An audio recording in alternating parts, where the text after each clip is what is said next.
Oi, tudo bem?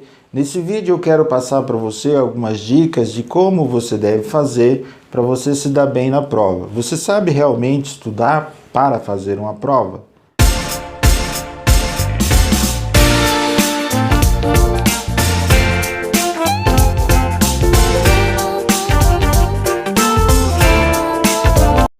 Primeiro eu quero dizer a você que se você estuda para fazer a prova, isso não é ideal.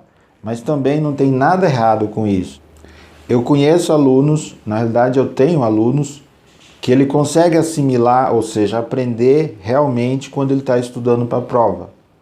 Não sei se é o seu caso, eu não recomendo isso. O ideal seria, então vai a primeira dica, você estudar todos os dias um pouco. Então, por exemplo, você viu o conteúdo na parte da manhã, dá uma olhada à tarde ou à noite, ou se você estuda à tarde, dá uma olhada no conteúdo logo após a aula ou no dia seguinte. Assim você vai assimilando o conteúdo por partes. Na realidade, se você olhar, os professores, eles vão trabalhando os conteúdos por partes, até chegar num todo. Vamos dizer que o seu professor esteja estudando substantivo. Deixa eu só lembrar.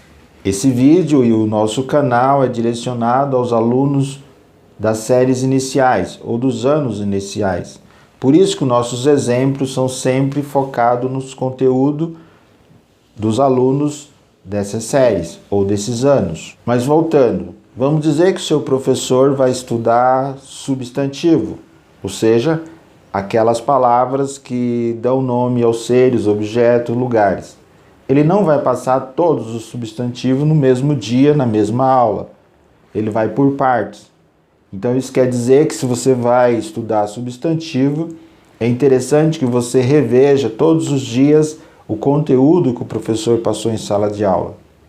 Vamos dizer que você vai fazer uma prova à distância, ou seja, você estudou todos os dias vários conteúdos, mas você não teve contato fisicamente com o professor, no caso agora. O que você deve fazer? Então vai a segunda dica. A segunda dica é prestar atenção no título de cada vídeo. É sobre aquele assunto que o professor vai solicitar na prova. Então, por exemplo, vamos dizer que em matemática o professor colocou vários vídeos relacionados a medidas, como calcular o tempo, como calcular uma distância, assim por diante. Ou seja, você não precisa assistir somente o vídeo do professor. Você assiste outros vídeos. Porque em outros vídeos terá outros professores, outros profissionais que vão usar linguagem diferente, dar outros exemplos. Ou seja, você não se limita àquilo, tão somente àquilo que o professor passou no vídeo. Você, além de assistir o vídeo do professor, você pode pesquisar e assistir outros vídeos. Mas vamos dizer que você não é daquele aluno ou daquela aluna que tem a aprendizagem como eu, por exemplo. Eu aprendo escutando e vendo. Então eu assisto muitos videoaulas sobre um determinado assunto e vários profissionais falando, vários professores. Vamos dizer que você não aprende assim. Que o seu jeito, a sua maneira de aprender é, por exemplo, anotando. Tudo bem. O que você faz? Vai pausando os vídeos e vai anotando aquilo que é importante. Mas como eu sei o que é importante? Por exemplo, as definições. Todos os vídeos, videoaula, sempre tem uma definição do assunto.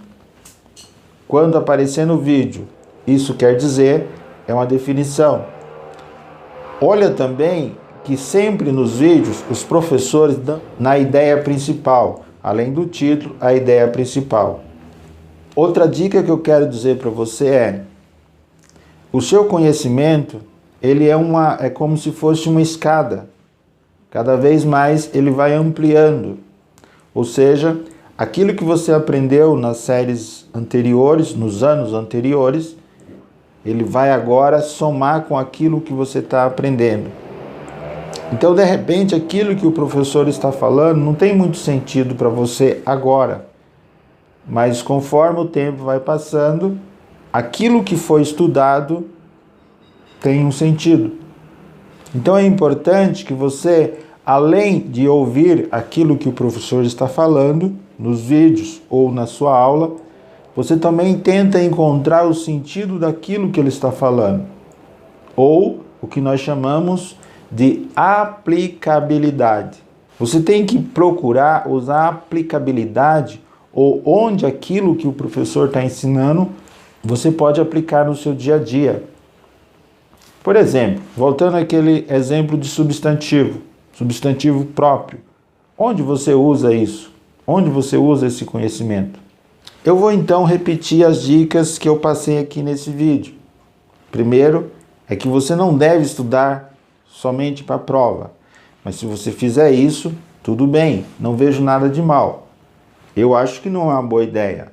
Mas se você realmente aprende assim, sem problema nenhum.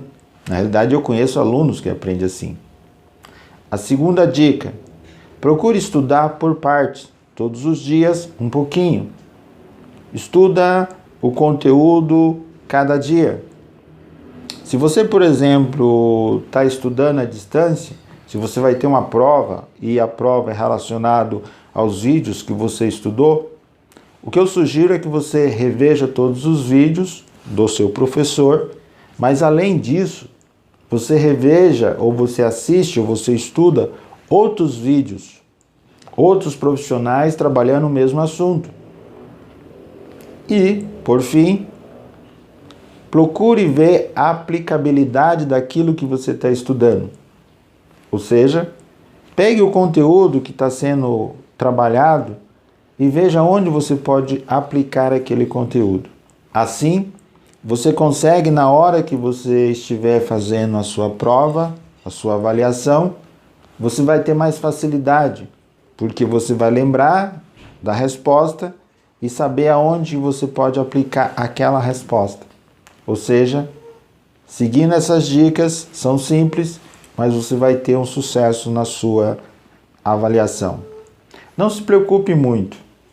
Na realidade, aquele número que vai sair após a sua prova, ele não representa necessariamente tudo aquilo que você sabe. Na realidade, você sabe sempre mais do que aquilo que é aplicado na prova. Eu vou dar um exemplo. Você estuda todo o conteúdo, ou todos os videoaulas, e na hora da prova, não é pedido tudo aquilo que você estudou. Ou seja, a prova, na realidade, não reflete tudo aquilo que você sabe.